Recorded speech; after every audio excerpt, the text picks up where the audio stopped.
Bonsoir à tous, bonsoir à toutes.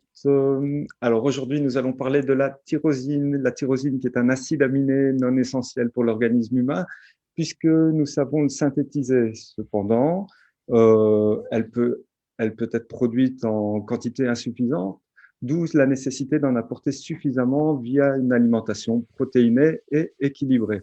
Alors, elle contribue à la fabrication de plusieurs substances chimiques importantes dans l'organisme, notamment la dopamine, l'adrénaline et la noradrénaline, également l'hormone thyroïdienne et la mélanine.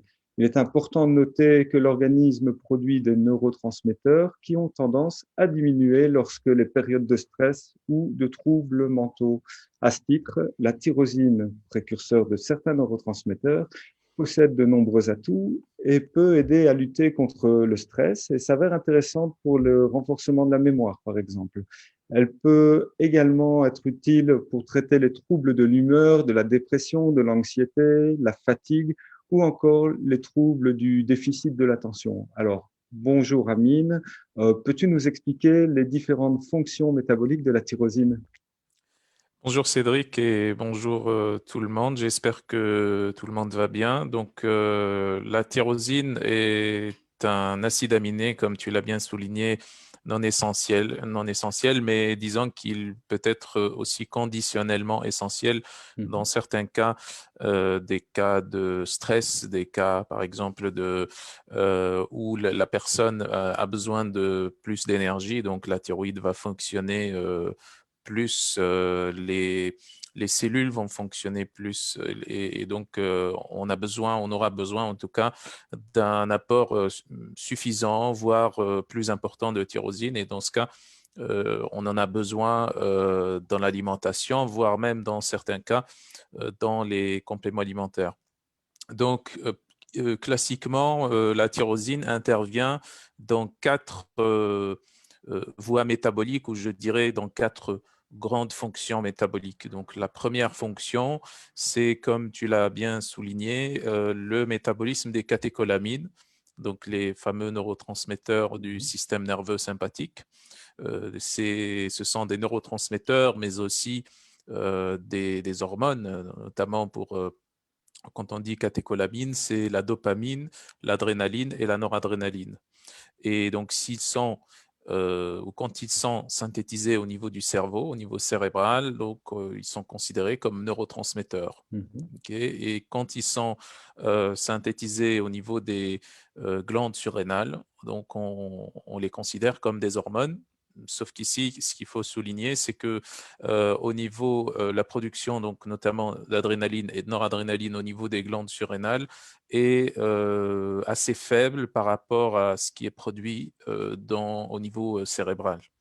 Donc la tyrosine est le précurseur des catécholamines. Donc la voie métabolique, ça commence au niveau du phénylalanine, puisque le phénylalanine est précurseur de la tyrosine. Donc phénylalanine, tyrosine, L-dopa, et puis dopamine, noradrénaline, adrénaline. Donc ça, c'est la voie qu'on obtient, que ce soit au niveau du cerveau ou au niveau des surrénales.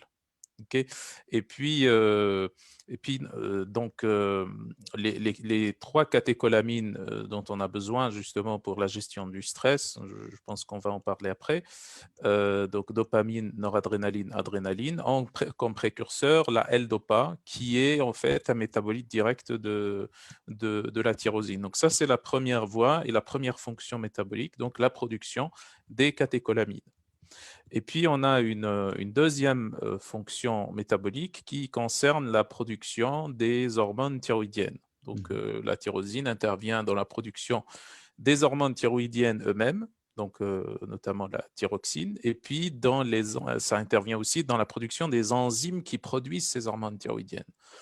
Donc ça, c'est aussi une des fonctions les plus importantes de la tyrosine. Comme troisième fonction, on a aussi donc la production de la mélanine. Donc la mélanine, c'est la substance qui donne la couleur à la peau, aux cheveux, l'iris.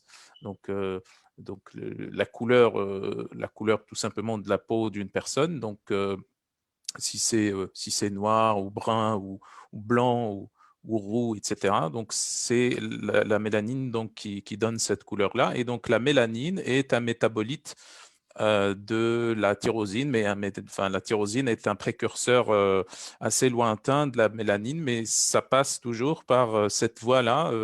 On avait parlé donc de l'intérêt de la tyrosine dans la production des catécholamines. Donc, la tyrosine qui donne la L-dopa.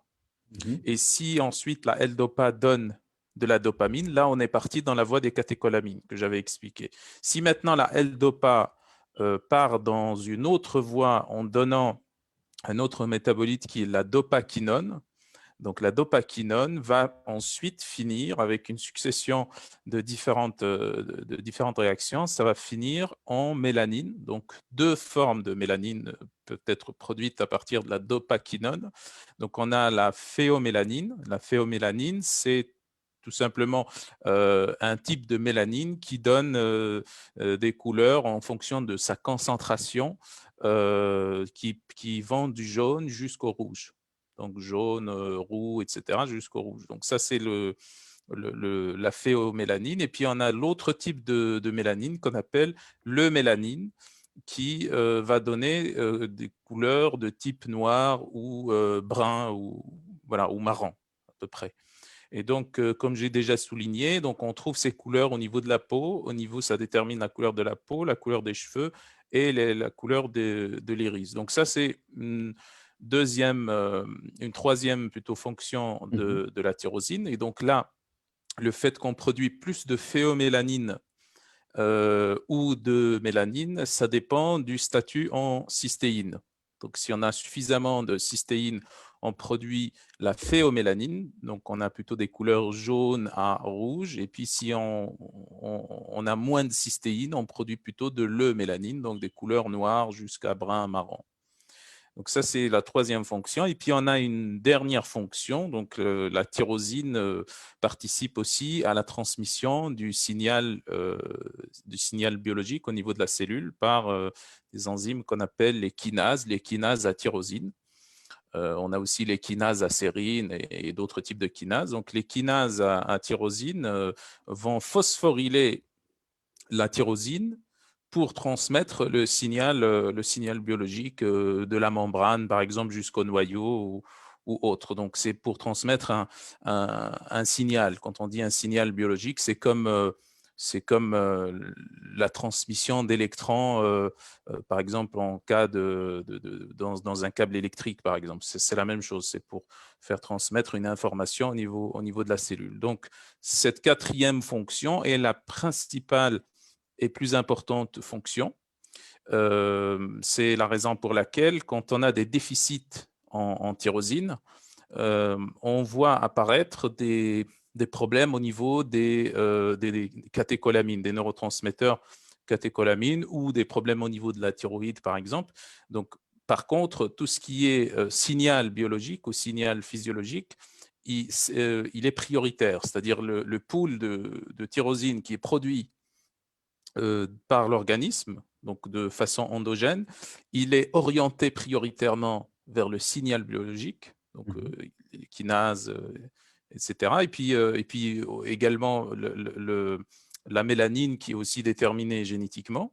Et puis le reste, c'est tout ce qui est gestion du stress, donc avec les catécholamines, et aussi la partie thyroïde. Donc la thyroïde et les catécholamines fonctionnent de pair, bien entendu. Quand on a production d'adrénaline, de noradrénaline, les hormones thyroïdiennes ou la thyroïde fonctionnent de façon accélérée. Donc, ça produit plus d'hormones thyroïdiennes et vice-versa. Donc, voilà un petit peu les fonctions ou les 4 principales fonctions de la tyrosine. Il est aussi à signaler que en général, la fonction métabolique principale qui est la plus touchée, c'est celle des neurotransmetteurs. Vient ensuite directement la fonction thyroïdienne. Alors merci, ça nous resitue un peu, ça nous remet un peu les idées en tête. Est-ce que tu peux nous parler des cofacteurs justement de ça? Oui, on a des cofacteurs, surtout en ce qui concerne la production de catécholamines, notamment, par exemple, pour produire de la L-Dopa. Donc, la L-Dopa, je rappelle, c'est le métabolite de la tyrosine. Mhm, Là, on a besoin de B6, de vitamine B6. Mais la B6 intervient aussi, quand on demande de la B6, ça intervient aussi dans la production des neurotransmetteurs qui proviennent du tryptophane. On en avait parlé la dernière fois. Ça intervient partout, hein. Ça intervient aussi dans l'homocystéine. Voilà. Donc, la B6 est importante dans la partie ou dans la réaction tyrosine-L-Dopa comme cofacteur. Et puis, on a aussi la dopamine ou la conversion de la dopamine en noradrénaline qui nécessite de la vitamine C notamment aussi. Donc, ça, c'est par rapport à la fonction ou à la voie des catécholamines. Et puis, on a aussi d'autres cofacteurs en relation avec la fonction thyroïdienne. Et donc là, on a besoin de tout un tas de cofacteurs qui sont assez bien connus et décrits dans la littérature pour la production des hormones thyroïdiennes, notamment le magnésium, par exemple, pour la mhm, production de la TSH au niveau de l'hypophyse.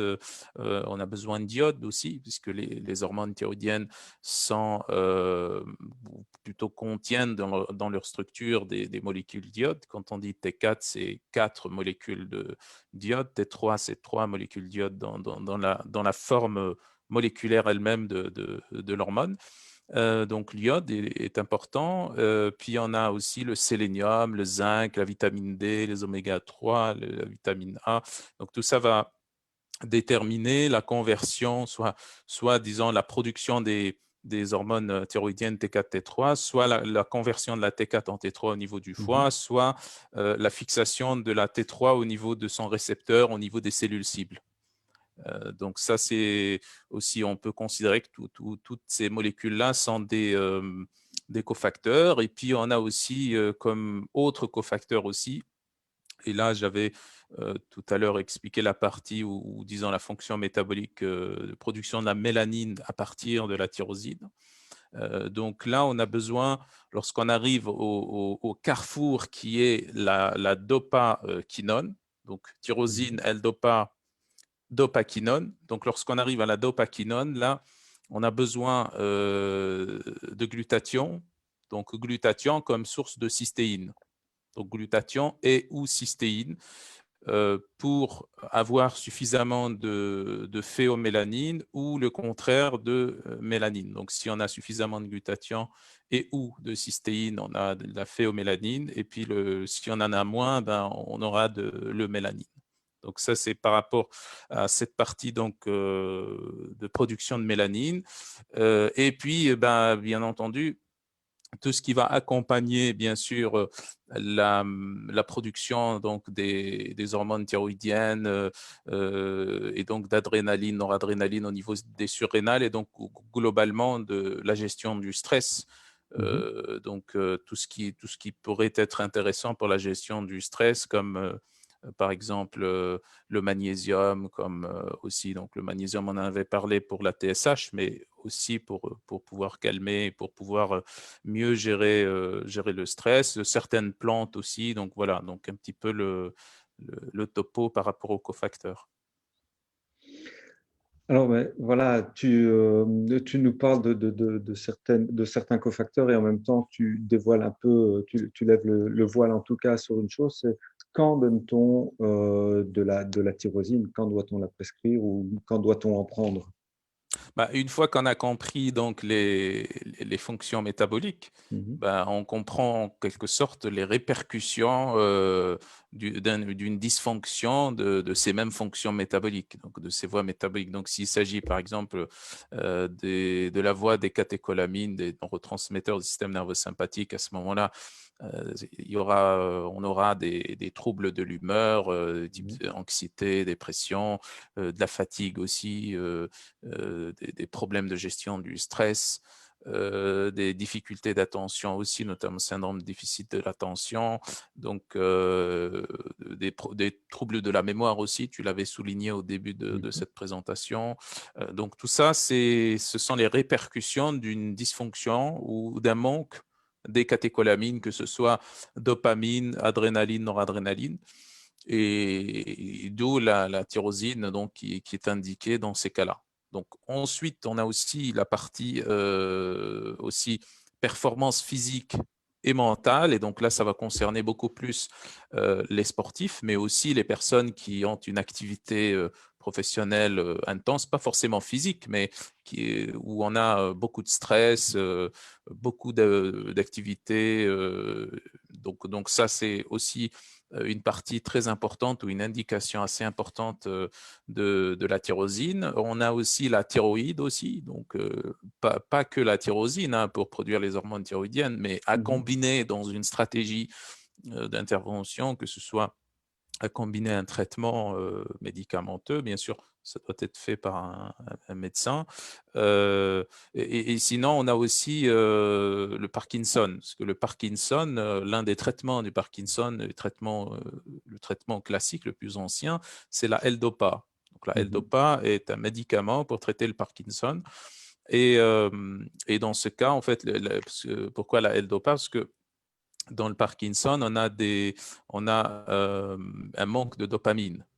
On parle ici de dégénérescence de la voie négrostriée, donc locus niger et striatum. Donc la voie, ce sont des noyaux gris centraux juste en dessous du cerveau. Et donc la voie entre le locus niger et le striatum, cette voie, quand elle dégénère, ça donne ce qu'on appelle le Parkinson. Et donc, ça perturbe les voies dopaminergiques. D'où la nécessité d'un apport supplémentaire en dopamine et donc précurseur de dopamine, la L-Dopa. Et comme la tyrosine est un précurseur de la L-Dopa, donc ça pourrait être aussi intéressant, mais à voir aussi, à étudier. Il y a plusieurs possibilités aussi dans ce cas-là. Donc voilà un petit peu, donc il y a la partie stress, gestion du stress, trouble de l'humeur, il y a la partie performance physique, fatigue, performance mentale, même du côté mémoire ou aussi de pouvoir gérer une activité professionnelle stressante ou autre. Et puis, on a aussi la partie thyroïde et puis potentiellement aussi des applications sur le Parkinson.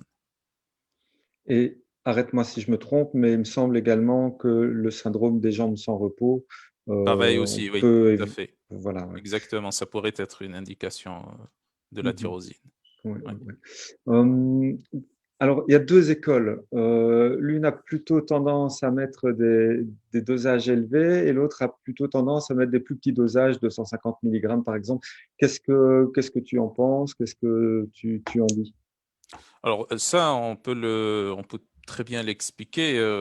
C'est en fait pourquoi il y a deux écoles en réalité, parce qu'il y a deux types de patients en fait. Ceux qui réagissent Mhm, assez facilement à la tyrosine et ceux qui devraient absorber des quantités plus importantes de tyrosine pour pouvoir observer, en tout cas empiriquement, des effets. C'est la même histoire que le café.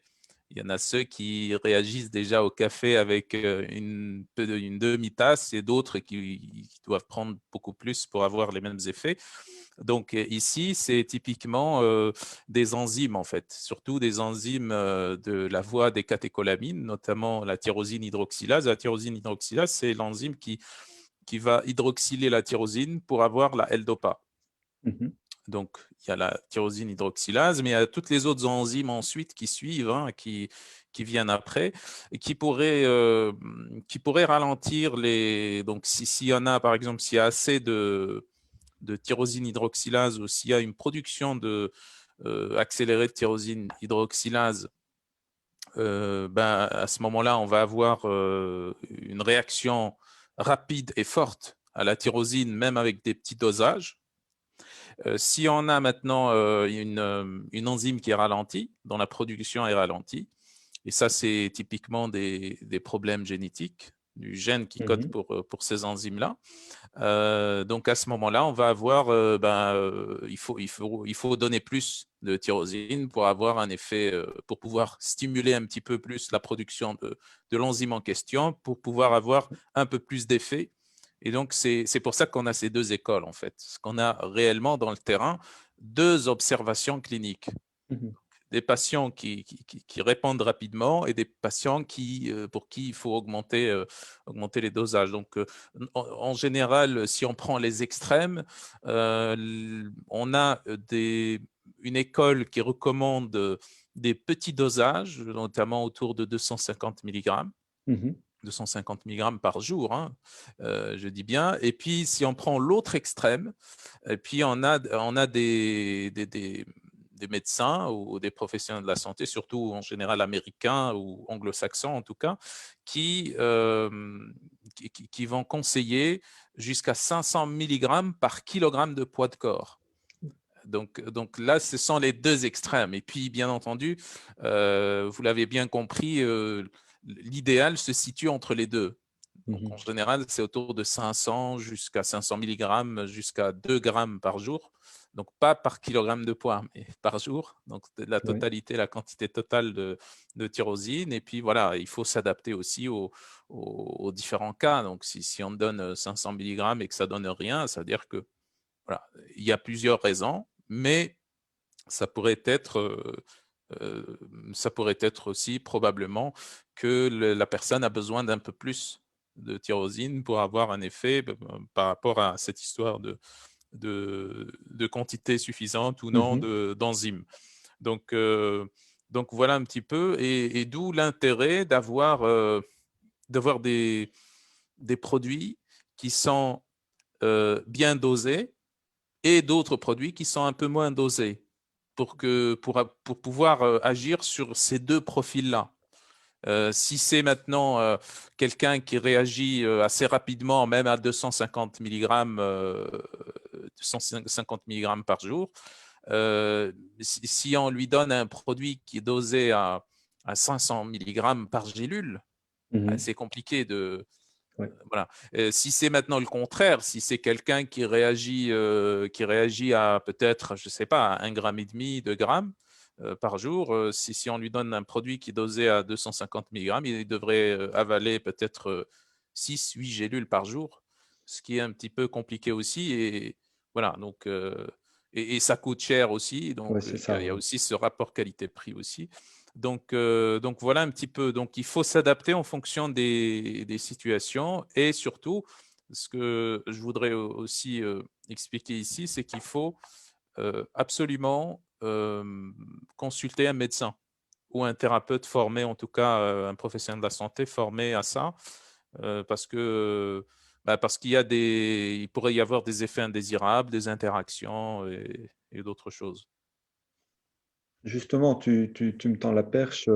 Quelles sont les précautions d'usage? Parce que évidemment, il ne faut pas se dire en sortant de cette vidéo, bah, ça y est, j'ai trouvé ce que je devais prendre sans en connaître les précautions d'usage. En général, la tyrosine n'est pas conseillée pour les femmes en cours de grossesse ou Mhm. d'allaitement. Mais bon, c'est sur recommandation du professionnel de la santé. Il n'y a pas, enfin, le problème, c'est qu'on observe juste qu'on observe au cours de la grossesse et au cours de l'allaitement, surtout au cours de la grossesse, on observe que les effets indésirables sont un peu plus accentués que chez une personne normale. Donc, c'est Mhm. pour la femme elle-même, hein. Et puis, on a aussi toute la problématique de est-ce qu'on donne de la tyrosine pour un enfant et jusqu'à quel âge. Donc, la règle générale disons, pour être carré, hein, et couper court à toutes les spéculations, parce qu'il y a plusieurs écoles aussi, c'est, on va dire que on ne donne pas aux enfants de moins de 12 ans. Après, c'est aux médecins, aux professionnels de la santé de juger aussi. Mhm. Donc c'est pour ça que j'ai dit, là, c'est quelque chose d'important et de sérieux. Il faut consulter un professionnel de la santé qui s'y connaît avec ça. Et puis, donc on a aussi, puisqu'on avait parlé du traitement pour le Parkinson, notamment Ouais. avec la L-Dopa, donc la levodopa. Mhm. Donc ça aussi, ça pourrait constituer donc une interaction dans le sens d'un surdosage avec la tyrosine. Parce que si on a un certain dosage Mhm. de L-Dopa, et qu'on rajoute de la tyrosine, on produit un peu plus de L-Dopa et donc ça pourrait produire des interactions dans ce sens-là. Pareil aussi, dans le même sens, avec les hormones, plutôt avec les traitements de l'hypothyroïdie. Les médicaments pour l'hypothyroïdie aussi, ça pourrait aussi produire un surdosage aussi. Donc, et puis aussi, bien entendu, il faut éviter dans les cas d'hyperthyroïdie aussi, donc surtout dans les cas de thyroïdite. Donc ça aussi. Et puis on a une certaine gamme de symptômes assez variés, mais qu'on pourrait attribuer à la tyrosine comme effet secondaire, disons.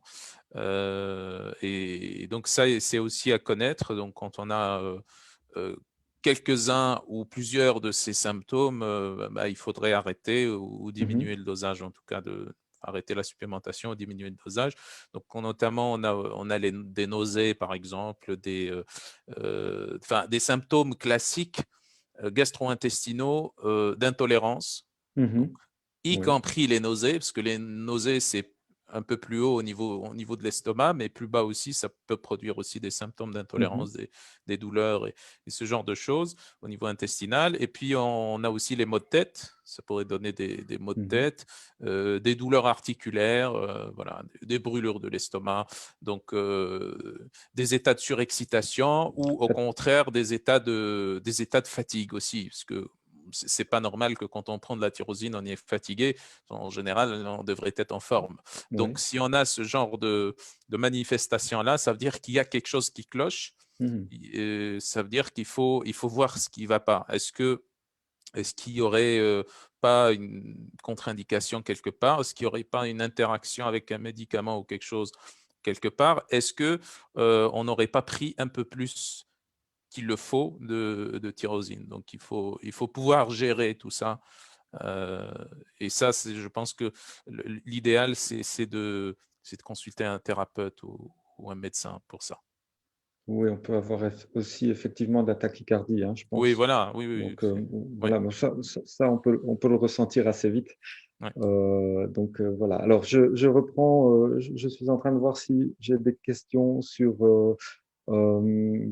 Facebook. Effectivement, Gina qui nous demande est-ce que c'est bon aussi pour la fibromyalgie? Ouais, mais pas uniquement. Donc, ça pourrait s'intégrer dans un Un traitement traitement de oui. fibromyalgie, mais pas que la tyrosine. Il y a plusieurs autres choses. Peut-être qu'on fera une vidéo dans ce sens sur la fibromyalgie. Oui, ça pourrait être Ça pourrait intéressant, être tiens, oui, intéressant. tout à Ouais. fait. Oui. Mm. Alors, Amel qui nous demande, ça c'est toujours délicat à répondre, mais quelle dose préconiser en cas de dépression? Oui, j'avais répondu, en fait, c'est extrêmement variable. Oui, Donc, voilà. la moyenne, c'est 500 milligrammes à 2 grammes, mais voilà, encore une fois, il faut voir, il faut connaître le patient, parfois même il faut tester, parce que je lui parle à elle, parce que je la connais, c'est les médecins. Ah ben voilà. Donc, voilà, donc il faut tester voir, tester des petits dosages et puis voir comment que le patient réagit. En général, on n'a pas besoin de plusieurs semaines pour le savoir, hein. En général, c'est quasiment immédiat, hein. Après la prise, on sait si ça donne un effet ou pas. Donc, et puis, on pourrait adapter le dosage au fur et à mesure. Ouais. Alors, question de Frédéric. Le taux correct de T3, T4 et TSH, Mhm. est-ce qu'on a un taux correct? Enfin, est-ce que tu sais nous redonner un peu les taux corrects en T3, T4, J'ai pas en tête Non, les taux exacts, mais bon, c'est assez variable. On peut les trouver sur Internet. Oui, Je les ai oui, pas en tête. Non. je pense. Alors, je regarde Chantal. Si une personne prend la protéine le matin, est-ce nécessaire de prendre de la tyrosine? Justement, la prise de tyrosine, en général, en règle Mhm. générale, c'est le matin. Ou alors, s'il s'agit par exemple d'un sportif, c'est 30 à 60 minutes avant l'effort. Avant l'effort, ouais. Mais globalement, c'est le matin. Pourquoi? Parce qu'on a besoin le matin de suffisamment de catécholamine, de suffisamment d'hormones thyroïdiennes pour pouvoir pour pouvoir bien commencer la journée, en tout cas. Mhm. Et Nadia qui nous demande si c'est efficace contre les crampes. Je ne vois pas de lien, en tout cas direct. Non. Non. Les crampes, ça pourrait être dû à autre chose. Ça pourrait être dû, si c'est dû maintenant à de la fatigue, oui, en tout cas, bon, ça pourrait être intéressant, mais pas seul, en tout cas. Mhm. Les crampes, ça peut être dû à une déshydratation, un manque de magnésium, un manque de calcium, plusieurs choses, par exemple à une accumulation trop importante d'acide lactique, à une fatigue tout simplement. Donc à Oui. voir dans ce sens. Ouais, ouais, ouais. Alors, Gina m'a posé une question, j'y répondrai en privé pour savoir où trouver un médecin sur Paris. Pour Nadia qui nous dit, pour une hypothyroïdie, je ne prends plus de traitement, donc je pourrais prendre le magnésium, le sel de Nigari par exemple. Merci. Il Oui. faut voir un médecin. Là, je pense qu'il faut, oui, oui. Oui. Allons C'est- voir, allez voir en tout cas, oui, un ouais. professionnel de la santé pour ça. On ne pourra pas répondre ici Mm. comme ça. Ce serait, ce serait très facile sinon. Oui. Tout- Mais voilà, mais, j'en ai terminé moi avec les questions et nous en avons terminé pour le temps imparti de trentaine de minutes. On colle bien jusqu'à maintenant, c'est parfait. En plus, on a commencé à l'heure et on finit à l'heure également. Ben voilà, je vous remercie, je vous souhaite une bonne soirée à tous. La semaine prochaine, le thème, ce sera un thème surprise parce qu'on n'a pas encore décidé du thème, pour être très franc et très clair. Donc voilà. Par contre, si vous avez des idées de thèmes, si vous avez des questions par rapport à certains thèmes, n'hésitez pas à le mettre dans les commentaires. Et effectivement, on est toujours à la recherche du thème, qu'on choisit toujours, souvent, en dernière minute, 30 secondes avant de commencer la vidéo précédente. Donc voilà, je vous souhaite à tous une bonne soirée. Amine, je te remercie et je te dis à très bientôt. Merci, très bonne soirée, à lundi prochain.